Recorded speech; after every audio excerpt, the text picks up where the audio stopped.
ನಮಸ್ಕಾರ ವೀಕ್ಷಕರೇ, ಮತ್ತೊಂದು ವಿಡಿಯೋಗೆ ಸ್ವಾಗತ. ಈಗ ತಾನೇ ಬಿಗ್ ಬಾಸ್ ಅವ್ರದ್ದು ಮತ್ತೊಂದು ಪ್ರೊಮೋನ ಬಿಟ್ಟಿದ್ದಾರೆ. ಬೆಳಿಗ್ಗೆ ಏನ್ ಪ್ರೊಮೋ ಬಿಟ್ಟಿದ್ರೋ ಅದ್ರ ಮುಂದಿಂದು ಅಂತ ಹೇಳ್ಬೋದು. ಟಾಸ್ಕ್ ಎಲ್ಲ ಮುಗಿದ ಮೇಲೆ ಕೂತಾಗ ಗಿಲ್ಲಿ ಅವರ ಮಾತುಗಳು ಅಶ್ವಿನಿ ಗೌಡ ಅವರಿಗೆ ನೋವನ್ನ ಉಂಟು ಮಾಡಿದೆ ಅಂತ ಹೇಳ್ಬಿಟ್ಟು ಅಳ್ತಾ ಬಾತ್ರೂಮ್ ಅಲ್ಲಿ ಕೂತ್ಕೊಂಡಿದ್ದಾರೆ. ಇದನ್ನ ನೋಡಿದ್ರೆ ಯಾಕೋ ನಂಗೆ ನಿಜ ಅನಿಸ್ತಾ ಇಲ್ಲ, ಮೊಸಳೆ ಕಣ್ಣೀರು ಅನ್ನೋ ರೀತಿಯಾಗಿ ಅನಿಸ್ತಾ ಇದೆ. ಯಾಕಪ್ಪ ಅಂದ್ರೆ ಇಷ್ಟ ದಿನ ಅವರು ಕೊಟ್ಕೊಂಡ್ ಬಂದಿರೋಂತ ಅಭಿಪ್ರಾಯಗಳು ಆ ರೀತಿ ಇದಾವೆ. ಅವ್ರು ಮಾಡಿರೋಂತ ಕೆಲಸಗಳು ಕೂಡ ಅದೇ ರೀತಿಯಾಗಿದ್ದಾವೆ ಅಂತ ಹೇಳ್ಬೋದು. ಇನ್ನು ಯಾರನ್ನು ಕಾಮಿಡಿಯನ್ ಅಂದ ತಕ್ಷಣ ಯಾರನ್ನ ಬೇಕಾದ್ರೂ ತೇಜಾವಧೆ ಮಾಡ್ಬೋದಾ ಇಲ್ಲಿ ಅಂತ ಕೇಳ್ತಾ ಇದ್ದಾರೆ.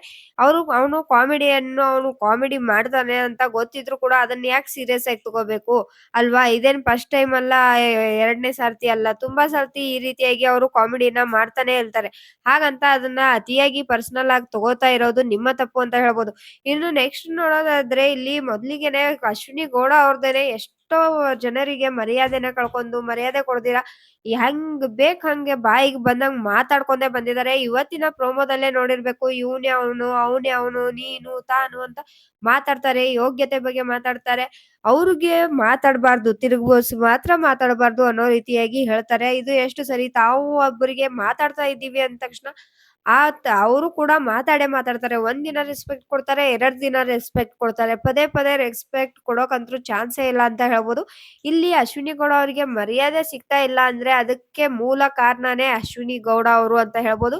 ಈ ಮನೆಯಲ್ಲಿ ಯಾರಿಗೆ ಯಾರು ಮರ್ಯಾದೆ ಕೊಡ್ತಾರೋ ಇಲ್ವೋ ಗೊತ್ತಿಲ್ಲ, ಆದ್ರೆ ಅಶ್ವಿನಿ ಗೌಡ ಅವರಿಗೆ ಪ್ರತಿಯೊಬ್ರು ಕೂಡ ಮರ್ಯಾದೆನೆ ಕೊಟ್ಟ ಮೇಡಮ್ ಮೇಡಮ್ ಅಂತ ನೀಟಾಗಿ ಚೆನ್ನಾಗಿನೇ ಮಾತಾಡ್ಸ್ಕೊಂಡ್ ಬರ್ತಾ ಇದ್ರು. ಅವರ ಮರ್ಯಾದೆನ ಅವರೇ ಕಳ್ಕೊಂಡಿದ್ದಾರೆ. ಅವ್ರಿಗೆ ಸಿಕ್ತಿದ್ದಂತ ಗೌರವನ ತಮ್ಮ ಕೈಯಾರೆ ತಾವೇ ಹಾಳು ಮಾಡ್ಕೊಂಡು ಇವಾಗ ಮರ್ಯಾದೆ ಕೊಡ್ತಾ ಇಲ್ಲ ಅಂದ್ರೆ ಇಲ್ಲಿ ಏನ್ ಹೇಳೋದು ಇವ್ರಿಗೆ? ನಿಮಗೆ ಇದರ ಬಗ್ಗೆ ಏನ್ ಅನ್ಸುತ್ತೆ ಅನ್ನೋದನ್ನ ಕಮೆಂಟ್ ಮಾಡಿ ಹೇಳಿ. ಇನ್ನು ನೆಕ್ಸ್ಟ್ ಪ್ರೋಮೋ ಕಡೆಗೆ ನೋಡೋದಾದ್ರೆ ಮೊದ್ಲಿಗೆ ಇಲ್ಲಿ ಅಶ್ವಿನಿ ಗೌಡ ಅವರು ಧ್ರುವಂತ ಅವ್ರಿಗೆ ಹೇಳ್ತಾರೆ, ಅವನೇ ಅವರು ನನಗೆ ಈ ರೀತಿ ಎಲ್ಲ ಮಾತಾಡೋಕೆ ಧ್ರುವ್ ಅಂತ ಕೇಳ್ತಾರೆ. ಅವ್ನ್ ಯಾರು ಅಲ್ಲ ಅಂದ್ಮೇಲೆ ಯಾಕೆ ಅಷ್ಟೊಂದ್ ತಲೆ ಕೆಡಿಸ್ಕೋಬೇಕು ಅನ್ನೋದು ನನ್ನ ಅಭಿಪ್ರಾಯ. ಇನ್ನು ಪ್ರೋಮೋದಲ್ಲಿ ತೋರಿಸಿರೋ ಹಾಗೆ ನೋಡೋದಾದ್ರೆ ಗಿಲ್ಲಿ ಅವರು ಅಶ್ವಿನಿ ಗೌಡ ಅವ್ರಿಗಾಗಿರ್ಬೋದು, ಬೇರೆಯವ್ರಿಗಾಗಿರ್ಬೋದು ಮನಸ್ಸಿಗೆ ಹರ್ಟ್ ಆಗೋ ರೀತಿ ಆಗ್ಲಿ ಅಥವಾ ಚುಚ್ಚೋ ರೀತಿ ಆಗ್ಲಿ ಏನನ್ನು ಕೂಡ ಮಾತಾಡೇ ಇಲ್ಲ. ಅವರ ಮರ್ಯಾದೆಗೆ ಧಕ್ಕೆ ತರೋ ರೀತಿಯಾಗಿ ಕೂಡ ಮಾತಾಡಿಲ್ಲ ಅಂತ ಹೇಳ್ಬೋದು. ಇನ್ನು ಗಿಲ್ಲಿ ಅವರು ಮಾತಾಡಿರೋದು ಬಂದ್ಬಿಟ್ಟು, ನೀನ್ ಉಸ್ತುವಾರಿನ ನೀನ್ ಕರೆಕ್ಟ್ ಆಗಿ ಮಾಡೋ ಹೋಗಮ್ಮ ಅಂತ ಅಂದಿದ್ದಾರೆ. ಇವ್ರ ತರ ಏನೋ ಅಶ್ವಿನಿ ಗೌಡ ಅವ್ರ ತರ ಯಾವನ್ ಇವನು ಹಂಗೆ ಹಿಂಗೆ ಅಂತ ಕೂಡ ಅಂದಿಲ್ಲ. ನೀನು ಮಾಡೋ ಹೋಗಮ್ಮ ಅಂತ ಮತ್ತೆ ಅಲ್ಲೂ ಕೂಡ ಸ್ವಲ್ಪ ರೆಸ್ಪೆಕ್ಟ್ ಕೊಟ್ಟೆ ಮಾತಾಡಿದ್ದಾರೆ ಅಂತ ಹೇಳ್ಬೋದು. ಇನ್ನು ನೆಕ್ಸ್ಟ್ ನೋಡೋದಾದ್ರೆ ಅದ್ರ ಜೊತೆಗೆ ಇನ್ನೊಂದು ಮಾತನ್ನ ಕೂಡ ಹೇಳ್ತಾರೆ ಇಲ್ಲಿ ಗಿಲ್ಲಿ ಅವರು, ಈ ರುದ್ರೇ ಸೇರ್ಕೊಂಡಿದ್ದಾರೆ ಈ ಟೀಮ್ ಅಲ್ಲಿ ಅಂತ ಏನೋ ಹೇಳ್ತಾರೆ. ಅದಕ್ಕೆ ಅಂತಾನ ಅನ್ಲಿ ಬಿಡಿ ಅನ್ನೋ ರೀತಿ ಜಾನ್ವಿ ಅವ್ರು ಹೇಳ್ತಿದ್ದಾರೆ.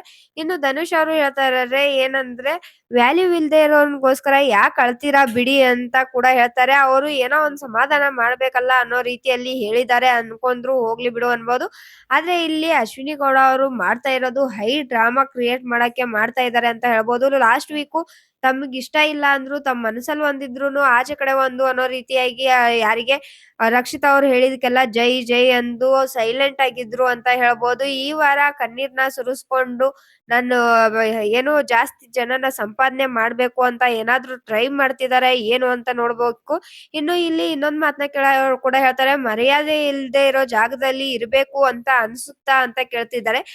ಇದಿಷ್ಟೆಲ್ಲ ಗೊತ್ತಿರೋ ಇವ್ರು ದೊಡ್ಡವರು ಆ ಚಿಕ್ಕ ಹುಡುಗಿಗೆ ನಿನ್ನೆ ಅಮಾವಾಸ್ಯೆ ಅಂತ ಹೇಳ್ತಾರಲ್ಲ, ಅದ್ರ ಅರ್ಥ ಏನು? ಅದ್ರ ಮೀನಿಂಗ್ ಏನು? ಆ ಹುಡುಗಿ ಮೇಲೆ ಎಷ್ಟು ಇಂಪ್ಯಾಕ್ಟ್ ಮಾಡ್ಬೋದು ಇಂತ ದೊಡ್ಡ ಶೋನಲ್ಲಿ ಆ ರೀತಿ ಒಳಗಡೆ ಕೂತ್ಕೊಂಡ್ ಮಾತಾಡಿದಾಗ ಸಾವಿರಾರು ಜನ ನೋಡೋ ಅಂತ ಈ ಕಾರ್ಯಕ್ರಮದಲ್ಲಿ ಈ ರೀತಿ ಮಾತಾಡ್ಬೇಕಾದ್ರೆ ಯಾವ ರೀತಿಯಾಗಿ ಹೋಗ್ಬೋದು ಅನ್ನೋ ಅಂತ ಥಿಂಕಿಂಗ್ ಇರೋಲ್ವಾ? ಬಾಯಿಗೆ ಬಂದಂಗೆ ನಾಲ್ಗೆನ ಹರಿಬಿಟ್ರೆ ಅವರಿಗೆ ಸಿಗೋ ಮರ್ಯಾದೆ ಅಷ್ಟೇ ಅಂತ ಹೇಳ್ಬೋದು. ಇನ್ನು ಇದ್ರ ಬಗ್ಗೆ ನಿಮ್ಮ ಅಭಿಪ್ರಾಯ ಏನು ಅನ್ನೋದನ್ನ ಕಮೆಂಟ್ ಮಾಡಿ ತಿಳಿಸಿ ಅಂತ ಹೇಳ್ತಾ ಈ ವಿಡಿಯೋನ ಇಲ್ಲಿಗೆ ಮುಗಿಸ್ತಾ ಇದ್ದೀನಿ. ಮತ್ತೆ ಸಿಗೋಣ ಮುಂದಿನ ವಿಡಿಯೋದಲ್ಲಿ.